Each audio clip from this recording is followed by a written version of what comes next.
দীর্ঘদিন পর নিজের পছন্দের গান নিয়ে নতুন অ্যালবাম প্রকাশ করতে যাচ্ছেন পাকিস্তানের জনপ্রিয় সঙ্গীত শিল্পী আতিফ আসলাম। ঢাকায় এসে ভক্তদের জন্য সেই সুখবরই জানালেন তিনি। আগামী 31শে জুলাই প্রকাশ পেতে যাচ্ছে তার নতুন অ্যালবাম সুবা আয়না। একই সঙ্গে বাংলাদেশের দর্শক, খাবার, শিল্পী ও নিজের ভবিষ্যৎ পরিকল্পনা নিয়েও খোলামেলা কথা বললেন এই সঙ্গীত তারকা। আবারও কনসার্ট করতে ঢাকায় এসেছেন পাকিস্তানের জনপ্রিয় সঙ্গীত শিল্পী আতিফ আসলাম। বুধবার রাতে ঢাকায় পৌঁছান তিনি। বাংলাদেশে এসেই তিনি জানান খুব দ্রুতই প্রকাশ করতে যাচ্ছেন তার নতুন অ্যালবাম। বাংলাদেশের মানুষের ভালোবাসা সব সময় অনুপ্রাণিত করে এবং এখানকার শ্রোতাদের জন্য গান গাওয়া তার কাছে বিশেষ আনন্দের বলেও জানিয়েছেন এই সঙ্গীত তারকা।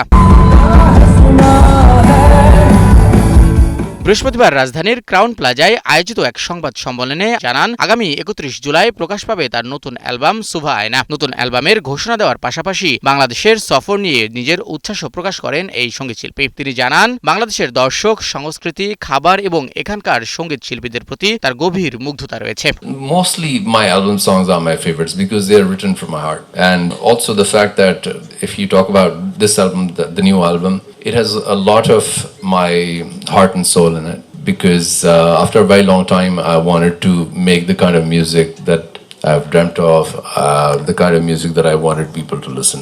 So yes, I think they're more close to my heart. বাংলাদেশের সঙ্গীতাঙ্গনের প্রসঙ্গ উঠলে কিংবদন্তি তুল্য শিল্পী রুনা লায়লার প্রশংসা করেন আতিফ। তিনি জানান একটি সঙ্গীত প্রতিযোগিতায় রুনা লায়লার সঙ্গে বিচারকের দায়িত্ব পালন করেছিলেন। তাকে লেজেন্ড উল্লেখ করে আতিফ বলেন তার সঙ্গে কাজ করার অভিজ্ঞতা ছিল দারুণ। रूना लैला मैम के साथ हम लोगों ने एक कंपटीशन में पार्टिसिपेट किया था। वो भी जज कर रही थी, मैं भी जज कर रहा था, और उन्होंने जो कलाम पढ़ा हुआ है लाल मेरी पत, वो बहुत ज़्यादा फेमस है, and of course she is amazing and she is a legend as well.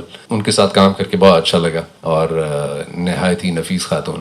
Bangla ভাষায় গান গাওয়ার ইচ্ছার কথাও প্রকাশ করেছেন আতিফ আসলাম। পাশাপাশি বাংলাদেশের দর্শকদের প্রতিও বিশেষ ভালোবাসার কথা জানান এই গায়ক। এছাড়া ভবিষ্যতে বাংলাদেশের চলচ্চিত্র ও সঙ্গীত শিল্পীদের সঙ্গে নতুন কোনো প্রজেক্টে কাজ করার আগ্রহের কথা জানান জনপ্রিয় এই সঙ্গীত তারকা।